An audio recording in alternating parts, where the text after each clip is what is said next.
Cerita menarik tentang Islam yang legendaris.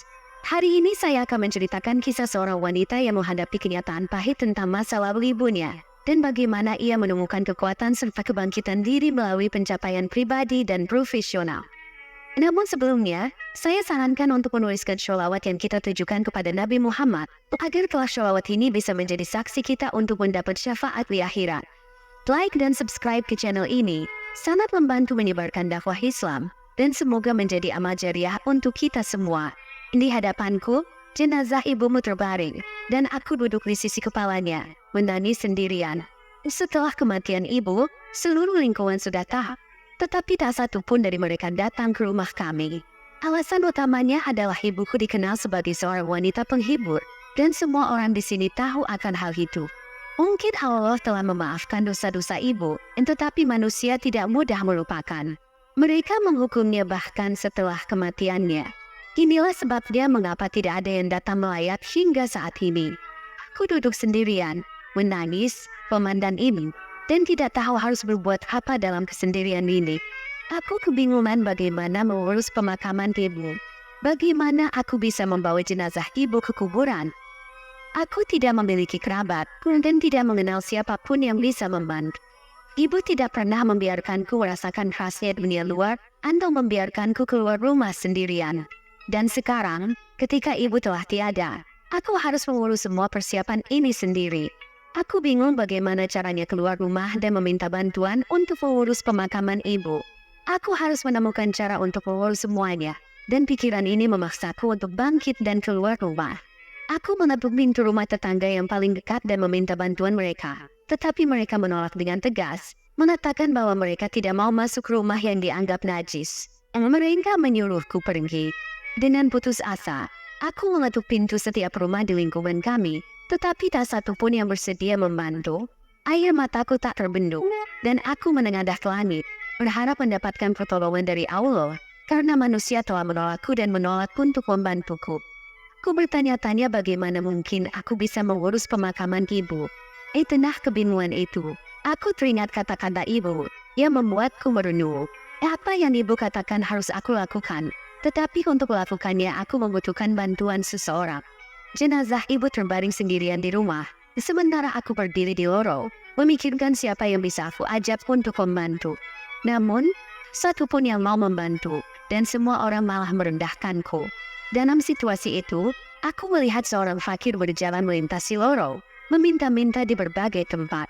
Dia melihatku meletuk setiap pintu dan bertanya kepadaku apa yang terjadi. Fakir itu mendekat dan bertanya kepadaku mengapa aku meminta bantuan dan kepada siapa. Saat itu, aku berada dalam kondisi putus asa, dengan hati yang terluka. Aku menceritakan segalanya dengan jujur. Setelah mendengar ceritaku, dia menunjukkan rasa simpati dan berkata bahwa jika aku tidak keberatan, dia bersedia membantuku. Aku merasa sedikit lega karena fakir itu bersedia membantu membawa jenazah ibu ke kuburan. Dengan bantuannya, aku berhasil membawa ibu ke pemakaman. Namun, aku harus menunggu di sana karena waktu yang disebutkan ibu belum tiba. Meski sudah berada di kuburan, harus menunggu beberapa waktu lagi. Fakir itu telah membantu membawakan jenazah ibu ke tempat yang tepat, tetapi masih ada waktu yang harus ditunggu. Aku duduk di kuburan, sendirian dengan jenazah ibu, merasakan ketakutan dan kebingungan. Aku tidak tahu harus berbuat apa. Sempat terlintas di pikiranku untuk kembali pulang, tetapi aku tidak bisa meninggalkan ibu begitu saja. Aku harus menunggu hingga saat yang tepat tiba. Aku masih duduk di kuburan, menunggu waktu yang ibu sebutkan. Dan saat itu, ketakutan mulai merayapi pikiranku. Aku merasa cemas dan gelisah, memikirkan situasi di sekelilingku yang sunyi dan sepi. Rasa takut membuatku ingin pulang, tetapi aku tidak bisa meninggalkan ibu begitu saja. Aku harus menunggu, karena ibu sudah menginstruksikan untuk tidak bergerak sampai waktunya tiba. Waktu berlalu perlahan, dan akhirnya jarum jam menunjukkan pukul 12 malam. Tiba-tiba, terdengar suara gaduh dari arah tertentu. Ketika aku menoleh, aku melihat sekelompok orang sedang berjalan mendekat. Saat mereka semakin dekat, aku mulai bisa melihat siapa saja mereka dan menyadari bahwa mereka adalah orang-orang dari tempat pelacuran tempat ibu pernah berada. Di antara mereka, ada satu wajah yang tampak familiar bagiku. Namaku adalah Mariam, dan Hanum seorang gadis berusia 21 tahun. Sejak kecil, aku tinggal bersama ibu di sebuah rumah kecil. Ibu adalah sosok yang sangat taat beribadah. Setiap kali waktu sholat tiba, ibu selalu menyambut azan dengan menutup aurat, melakukan wudhu, dan menunaikan sholat dengan penuh khusyuk. Saat sholat, wajah ibu selalu basah oleh air mata. Ia sering terisak dalam sujudnya yang panjang, seolah-olah berdoa dengan sepenuh hati. Aku selalu berdiri di samping ibu ketika dia sholat dan meniru setiap gerakannya. Aku tidak tahu arti dari doa-doa yang ibu baca, tetapi melihat ibu sholat membuatku merasa tenang dan bahagia. Itulah sebabnya sejak kecil, aku terbiasa sholat seperti ibu, meski tidak sepenuhnya memahami maknanya. Kebiasaan itu tertanam dalam diriku, dan aku pun menjadi rajin sholat seperti ibu. Ibu memasukkanku ke sekolah yang baik di daerah kami. Setiap hari, ibu mengantarku ke sekolah dan menjemputku kembali. Kami tidak punya banyak interaksi dengan tetangga, dan aku tidak memiliki teman dekat. Jika ada yang mencoba berteman denganku, hubungan itu tidak pernah bertahan lama. Ketika aku berusia 5 tahun, aku pernah bertanya kepada ibu mengapa tidak ada orang yang mau berteman dengan kami. Ibu selalu menyuruhku diam dan mengatakan bahwa suatu saat dia akan menjelaskan semuanya kepadaku. Aku menatap ibu dengan penuh kebingungan, tidak sepenuhnya memahami alasannya. Suatu hari, ibu sedang mengantarku ke sekolah, dan kami bertemu dengan seorang fakir di jalan. Fakir itu mengulurkan tangan meminta sedekah, dan ibu memberinya uang 10.000 rupiah. Tiba-tiba, seorang wanita dari lingkungan kami datang dan menatap ibu dengan pandangan penuh kebencian. Wanita itu berkata kepada fakir, "Jangan menerima uang itu, karena dia seorang wanita penghibur dan uangnya tidak halal." Ibu terkejut dengan kebencian yang ditunjukkan oleh wanita itu. Ibu hanya bisa menatap wanita tersebut dengan sedih, sementara fakir itu membuang uangnya dan pergi. Aku tidak mengerti reaksi fakir tersebut, tetapi ibu tidak mengatakan apa-apa dan melanjutkan perjalanannya dengan wajah penuh kesedihan. Kata wanita penghibur tepat di dalam pikiranku, dan ibu butuh beberapa hari untuk pulih dari kejadian itu. Ketika aku bertanya kepada ibu tentang apa itu wanita penghibur, ibu hanya mengatakan bahwa dia akan menceritakan semuanya ketika saat dia tiba. Ibu selalu mengalihkan pembicaraan dengan lembut dan mengatakan bahwa aku masih terlalu kecil untuk memahami semuanya. Kata-kata itu terus terngiang dalam pikiranku, dan setiap kali mendengarnya, aku selalu melihat ke arah ibu. Aku sering bertanya mengapa tetangga tidak pernah datang ke rumah kami, atau mengapa kami tidak diundang ke acara-acara mereka. Ibu hanya tersenyum sedih dan berkata bahwa mereka tidak memahami apa yang benar dan salah, sehingga mereka bersikap seperti itu. Dia menyuruhku untuk tidak peduli dengan mereka. Ibu selalu mengatakan agar aku tidak peduli dengan apa yang orang lain katakan. Kata-katanya membuatku diam, tetapi seiring bertambahnya usia, aku mulai mendengar lebih banyak pembicaraan dari orang-orang di sekitar kami. Hal ini membuatku semakin penasaran, dan aku mulai bertanya kepada ibu lebih banyak pertanyaan. Aku ingin tahu apa sebenarnya wanita penghibur itu. Namun, seperti biasa, ibu hanya menyuruhku diam. Ibu semakin banyak menghabiskan waktu dalam sholat dan sujud. Seiring bertambahnya usiaku, waktu yang dihabiskan ibu untuk berdoa semakin panjang, dan dia selalu menangis dalam doanya, memohon sesuatu kepada Allah. Aku hanya bisa duduk diam memperhatikannya, berharap mendapatkan jawaban atas pertanyaanku, tetapi ibu tidak pernah memberiku jawaban atau penjelasan apapun. Ada satu hal yang membuatku heran hingga hari ini, bagaimana kami bisa bertahan hidup. Ibu tidak bekerja, dan aku tidak memiliki ayah. Aku tidak tahu siapa ayahku atau apakah dia masih hidup. Ketika aku bertanya tentang ayah kepada ibu, dia selalu mengalihkan pembicaraan dan tidak pernah menceritakannya. Aku bahkan tidak tahu apakah ayahku masih hidup atau sudah tiada, dan jika dia masih hidup, mengapa dia tidak tinggal bersama kami? Banyak pertanyaan yang berputar-putar di pikiranku, dan hanya ibu yang memiliki jawabannya. Namun, dia memilih untuk diam dalam hal ini. Setelah meraih nilai bagus di sekolah, aku melanjutkan ke perguruan tinggi. Ibu hanya memberiku satu nasihat. Jangan mudah percaya pada perkataan orang lain, terutama laki-laki. Menurutnya, laki-laki tidak dapat dipercaya. Ibu menanamkan pemikiran ini dalam benakku sehingga aku tidak pernah tertarik pada siapapun dari lawan jenis. Aku memiliki kecerdasan yang cukup baik, tetapi suasana di rumah yang ibu ciptakan membuatku tidak bisa bersikap seperti anak-anak lain yang seumur denganku.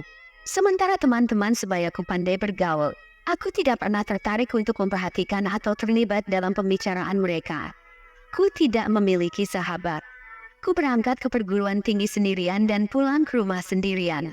Perbedaannya hanyalah sebelumnya ibu yang mengantarku ke sekolah, tetapi sekarang aku pergi ke perguruan tinggi sendiri.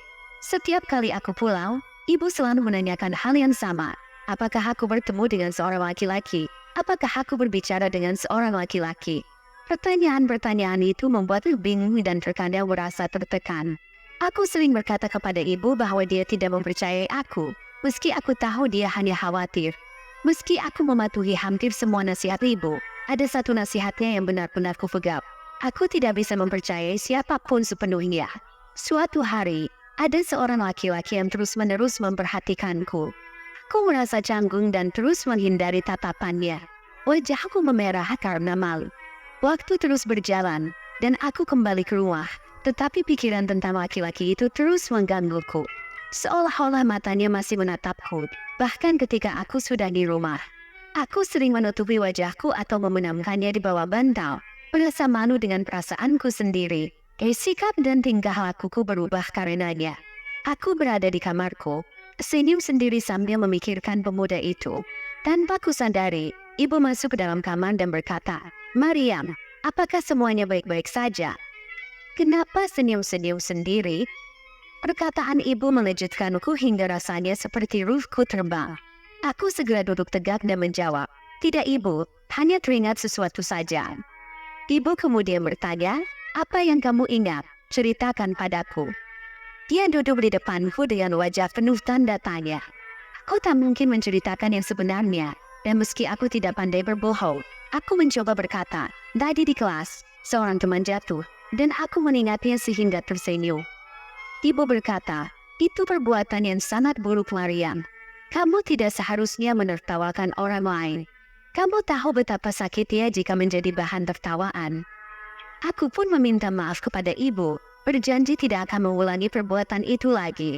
Ibu menerima permintaan maafku dan menyuruhku makan sebelum keluar dari kamar. Aku merasa lega berhasil menenangkan ibu, tetapi jika kejadian seperti ini terus berlanjut, aku tak tahu bagaimana harus menghadapi ibu. Aku tidak bisa menyembunyikan perasaanku, tetapi aku juga tidak bisa mengungkapkan kebenaranku pada ibu.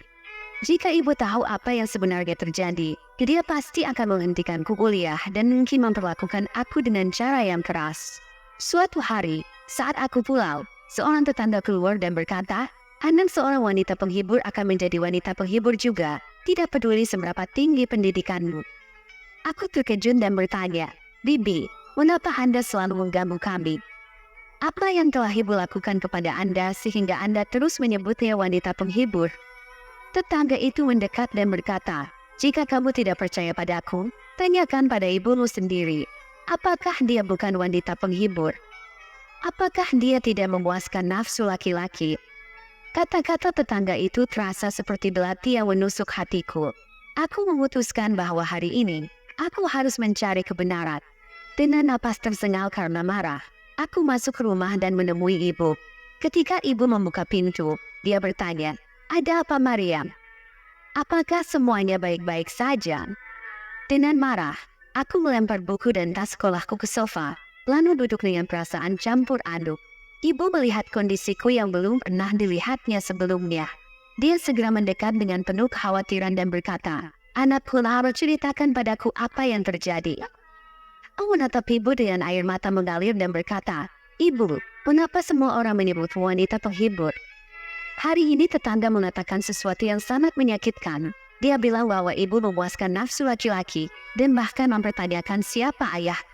"Tolong ceritakan padaku, ibu. Siapa ayah? Di mana dia sekarang? Apakah dia masih hidup atau sudah mati?" Ibu selalu mengatakan akan menceritakan semuanya pada waktunya, tetapi hingga sekarang, ibu belum pernah menceritakan apapun. Setiap kali aku bertanya, ibu selalu menolak memberitahuku. Sekarang, aku memintanya untuk mengungkapkan kebenaran. Ibu terdiam, menatapku dengan mata terbelalak. Mulutnya terbuka karena terkejut. Air mataku terus mengalir. Ibu mencoba menenangkanku, tetapi tampaknya keberaniannya sudah pudar. Dia menundukkan bahunya dan berkata, "Aku belum bisa memberitahu. Aku tidak ingin kehilanganmu. Aku tahu, begitu kau mengetahui kebenarannya, kau mungkin akan membenciku, seperti halnya dunia ini. Tapi dalam semua ini, aku sebenarnya tidak bersalah. Kesalahanku hanya satu, yaitu aku tidak mendengarkan orang tuaku. Ibu melanjutkan, aku berbohong dan menyembunyikan sesuatu dari mereka. Dan itu adalah dosa besar yang harus kutanggung seumur hidup. Sampai sekarang aku masih menanggung akibatnya. Tapi aku tidak ingin kau menjalani hidup seperti itu. Itulah mengapa aku selalu melarangmu melakukan banyak hal. Aku menatap ibu dengan penuh kebingungan dan bertanya, Ibu, dosa apa yang telah kau lakukan sehingga orang-orang berkata seperti itu tentangmu? Ibu menjawab, kau masih terlalu muda untuk menanggung beban ini. Aku ingin menikahkanmu dengan keluarga yang baik, dan setelah itu, aku akan menceritakan semuanya kepadamu.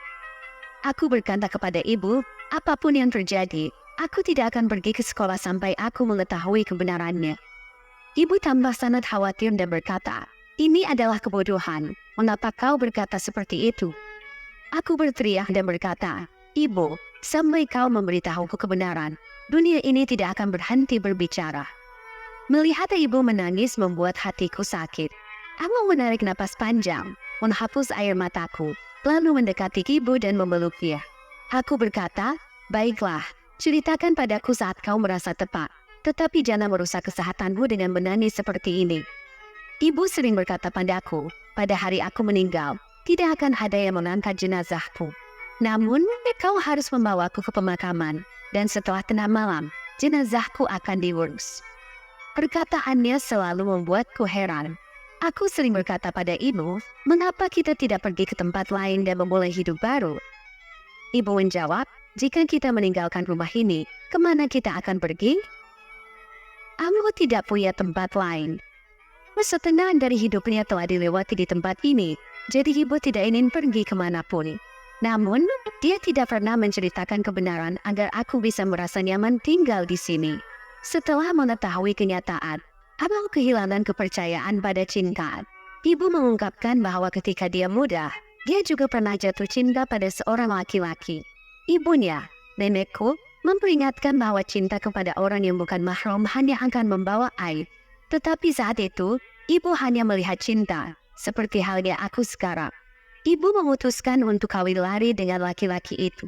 Laki-laki itu membujuk ibu dengan kata-kata manis dan mengambil semua perhiasannya. Setelah laki-laki itu mengambil semua perhiasan ibu, dia meninggalkannya sendirian. Ibu sudah kabur dari rumah dan tidak tahu kemana harus pergi. Laki-laki itu tidak hanya mencuri hartanya, tetapi juga mengkhianati kepercayaannya. Dia kemudian menjual ibu ke sebuah rumah bordil, meninggalkannya di sana dengan imbalan sejumlah uang sebelum menghilang. 2 minggu setelah kejadian itu, ibu hamil. Seorang pria yang baik hati membeli ibu dari tempat itu dan membebaskannya. Mungkin Allah telah mengampuni dosa ibu, karena dia selalu memohon ampun dengan air mata. Tuhan mungkin merasa iba padanya. Setelah dibebaskan, hidup ibu menjadi lebih sulit. Dia harus menjawab berbagai pertanyaan dari orang-orang. Ibu kembali ke orang tuanya, yaitu kakek dan nenekku. Mereka sudah sangat tua tetapi memutuskan untuk memaafkan ibu dan membawanya pulang. Ketika mereka melihat seorang bayi di tangan ibu, yaitu aku, mereka merasa kasihan dan memutuskan untuk merawat.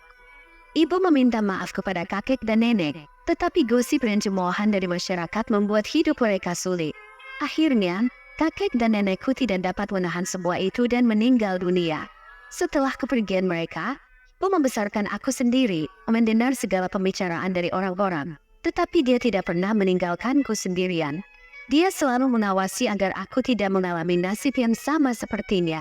Tuhan memilih untuk menguji beberapa orang dengan berbagai cobaan, dan ibu adalah salah satu dari mereka. Namun, Allah memberi ibu ketenangan dengan memberiku kedamaian. Aku berjanji pada ibu bahwa aku akan menikah sesuai pilihannya dan tidak akan melakukan apapun yang melawannya. Aku memutuskan untuk meninggalkan pendidikanku sementara dan fokus untuk belajar di rumah, mempersiapkan ujian sebagai bentuk penghormatan terhadap janji yang kubuat pada ibu. Suatu hari, kesehatan ibu memburuk. Dia berkata padaku bahwa dia tidak punya banyak waktu lagi. Ibu terkena penyakit serius, yang sebenarnya sudah ada sejak lama, tetapi kini gejalanya mulai tampak. Perlahan-lahan, ibu hanya bisa terbaring di tempat tidur, dan aku selalu berada di sampingnya, merawat dan menangis di sampingnya. Ku terus mengatakan padanya untuk tidak meninggalkanku sendirian. Suatu malam, saat aku tidur di samping ibu, aku terbawa mendengar suara aneh darinya. Ketika aku bangun, aku melihat lidah ibu menjulur keluar dan matanya membelalak. Aku berteriak memanggil ibu, tetapi dia tidak merespons. Ibu telah meninggal dunia, dan kepergiannya mengguncang hidupku. Semua orang di lingkungan sudah mendengar kabar ini, tetapi tak seorang pun datang untuk melihat wajah ibu untuk terakhir kalinya. Dengan bantuan seorang fakir, aku membawa jenazah ibu ke pemakaman, seperti yang telah dia minta. Tidak ada yang mau memimpin sholat jenazah untuk ibu yang dikenal sebagai wanita penghibur, tetapi aku ingat pesan ibu bahwa setelah tengah malam, orang-orang akan datang untuk melakukannya. Aku membawa jenazah ibu ke pemakaman dengan bantuan seorang pria. Semua orang digantung terkejut, tetapi tidak ada yang berani bergerak maju. Ibu telah pergi, tetapi masyarakat mulai berbicara tentang statusnya. Aku mengabaikan perkataan mereka dan berdiri di pemakaman bersama jenazah ibu, menunggu orang-orang yang seharusnya datang. Sambil menunggu tengah malam, suasana di sekitar sangat sempit. Tiba-tiba, aku melihat sekelompok orang mendekat. Ketika mereka semakin dekat, aku sangat terkejut karena mereka adalah orang-orang dari rumah bordil. Di antara mereka, ada satu wajah yang ku kenali. Ibu pernah menunjukkan sebuah foto ketika dia sakit parah. Wajah itu adalah ayahku, pria yang telah mengkhianati dan menyakiti ibu. Aku bertanya-tanya apa yang sedang dilakukannya di sini bersama orang-orang dari rumah bordil. Orang-orang dari rumah bordil mendekat dan mulai memimpin sholat jenazah untuk ibu. Di antara mereka, ayahku termasuk salah satu yang memimpin. Hanya ada beberapa orang yang hadir untuk mendoakan dan kemudian menguburkan ibu. Setelah pemakaman selesai, ayahmu mendekatiku dan mencoba meletakkan tangannya di kepalaku. Namun, aku segera mundur dan berkata dengan tegas, "Jangan sentuh aku. Aku benci pada manusia sepertimu yang memanfaatkan wanita dengan tidak pantas. Tidakkah kau merasa malu? Kau seharusnya tenggelam dalam rasa malu."